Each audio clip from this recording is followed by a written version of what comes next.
कभी सोचा है कि हमारे पैरों के ठीक नीचे क्या है? एक ऐसी दुनिया जो सूरज की सतह जितनी गर्म है, जहां धातु के महासागर बहते हैं और दबाव इतना ज्यादा है कि जिसकी हम कल्पना भी नहीं कर सकते। तो आज चलिए इसी छिपे हुए संसार को समझने के लिए पृथ्वी के केंद्र तक की एक अविश्वसनीय यात्रा पर चलते हैं। लेकिन इस सफर पर निकलने से पहले एक सवाल। हम इंसानों ने आज तक हकीकत में कितनी गहराई तक खुदाई की है? जब हम पृथ्वी के दिल तक पहुंचने की बात करते हैं तो हमारी पहुंच आखिर है कितनी? जरा इन दो नंबरों को देखिए। हमारी सबसे गहरी खुदाई जो रूस में है वो पहुंची है सिर्फ 12 किलोमीटर तक, और पृथ्वी का केंद्र वो है लगभग 6370 किलोमीटर दूर। मतलब 6300 किलोमीटर से भी ज्यादा का फासला अभी बाकी है। ये तो ऐसा हुआ जैसे हम एक सेब की सिर्फ ऊपरी स्किन को खरोच पाए हों। बीज तक पहुंचना तो बहुत दूर की बात है। तो फिर सवाल ये उठता है कि अगर हम वहां तक पहुंच ही नहीं सकते तो हमें अंदर के राज पता कैसे चले? इसका जवाब बड़ा दिलचस्प है। वैज्ञानिकों ने जासूसों की तरह काम किया। उन्होंने सीधे सबूतों के बजाय उन सुरागों का इस्तेमाल किया जो पृथ्वी खुद हमें देती है। देखिए, हमारे पास कुछ सीधे सुराख तो हैं, जैसे सतह पर जो चट्टानें मिलती हैं या फिर ज्वालामुखी से जो लावा निकलता है, वो हमें थोड़ी गहराई की जानकारी दे देता है। लेकिन ये सब मिलकर भी हमें सिर्फ ऊपरी कुछ किलोमीटर की ही कहानी बता पाते हैं। ये पूरी तस्वीर का एक बहुत बहुत छोटा सा हिस्सा है। तो फिर असली कहानी कैसे पता चली? असली रहस्य जानने के लिए हमें अपनी आंखों से नहीं बल्कि अपने कानों से काम लेना पड़ा। हमें पृथ्वी के दिल की धड़कन को, उसकी गूंज को सुनना पड़ा, और ये गूंज हमें सुनाई देती है भूकंपीय तरंगों के रूप में। इसे ऐसे समझिए, जब भूकंप आता है तो जबरदस्त एनर्जी की लहरें पूरी पृथ्वी से होकर गुजरती हैं। अब वैज्ञानिक क्या करते हैं? वो दुनिया भर में लगे सेंसर से इन लहरों को ट्रैक करते हैं। वो देखते हैं कि ये लहरें कहाँ पर तेज हो गईं, कहाँ धीमी पड़ीं और कहाँ से मुड़ गईं। बस इसी जानकारी के आधार पर वो पृथ्वी के अंदर का एक पूरा नक्शा तैयार कर लेते हैं, ठीक वैसे ही जैसे डॉक्टर अल्ट्रासाउंड से शरीर के अंदर देखते हैं। और उन्हीं तरंगों ने हमें ये शानदार नक्शा दिया है। ये है हमारी आज की यात्रा का रोड मैप। तो चलिए अब सफर शुरू करते हैं। हम सबसे ऊपरी परत से शुरू करके पृथ्वी के ठीक केंद्र तक जाएंगे। हमारा पहला पड़ाव है क्रस्ट, यानी पृथ्वी की वो पतली चट्टानी बाहरी परत जिस पर हम रहते हैं। हमारे महाद्वीप हैं, महासागर हैं, सब कुछ। ये बाकी परतों के मुकाबले इतनी पतली है मानो किसी अंडे का छिलका हो। अब ये क्रस्ट भी हर जगह एक जैसा नहीं है। जो महाद्वीपीय क्रस्ट है, यानी जिस पर जमीन है, वो मोटा और हल्का होता है। ये मुख्य रूप से सियाल यानी सिलिका और एल्यूमिनियम से बना है। वहीं दूसरी तरफ महासागरों के नीचे का क्रस्ट पतला लेकिन ज्यादा भारी होता है, जो सीमा यानी सिलिका और मैग्नीशियम से बना है। अगर हम देखें कि ये बना किस चीज से है, तो इसमें ज्यादातर हल्के तत्व हैं, जैसे कि ऑक्सीजन और सिलिकॉन। ये दोनों मिलकर ही क्रस्ट का लगभग 75% हिस्सा बना देते हैं। ये बात याद रखिएगा, क्योंकि जैसे जैसे हम गहरा जाएंगे ये कॉम्पोजिशन पूरी तरह बदल जाएगी। तो हमें ये कैसे पता चलता है कि क्रस्ट कहाँ खत्म होता है और अगली परत कहाँ से शुरू होती है? इसका पता भी हमें उन्हीं भूकंपी तरंगों से चलता है।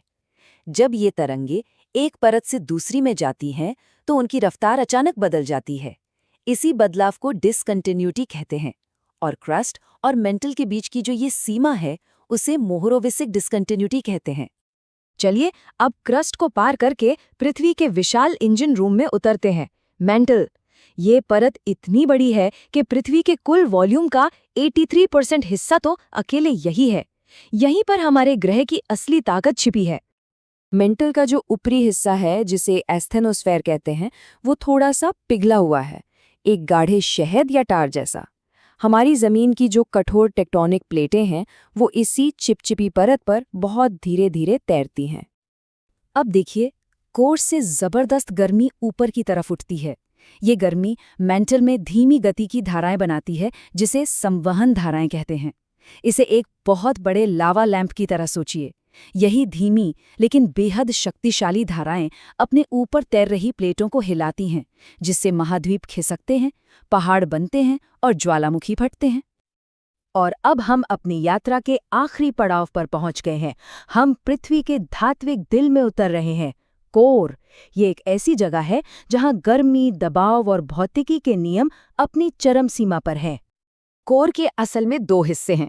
बाहरी कोर तो पिघले हुए लोहे और निकल का एक विशाल घूमता हुआ महासागर है, लेकिन सबसे हैरान करने वाली बात है आंतरिक कोर।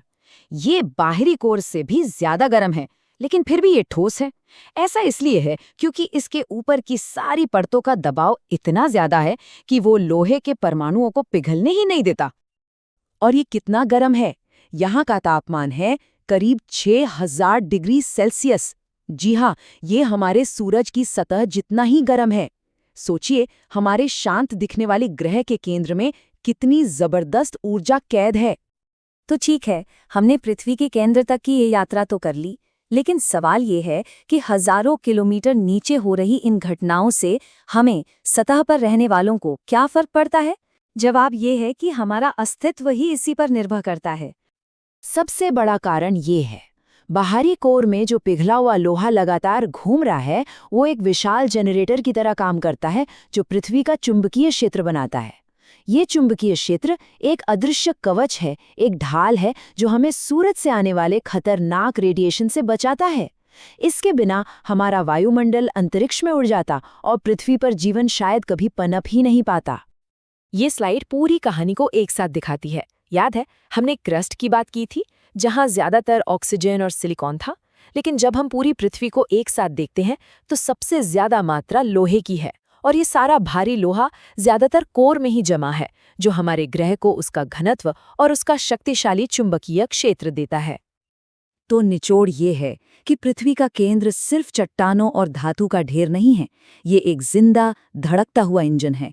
अगली बार जब आप जमीन को कांपता हुआ महसूस करें या किसी ज्वालामुखी की तस्वीर देखें, तो याद रखिएगा कि आप पृथ्वी के इसी शक्तिशाली आंतरिक इंजन की ताकत देख रहे हैं। हम अपनी इस यात्रा को एक बड़े सवाल के साथ खत्म करते हैं।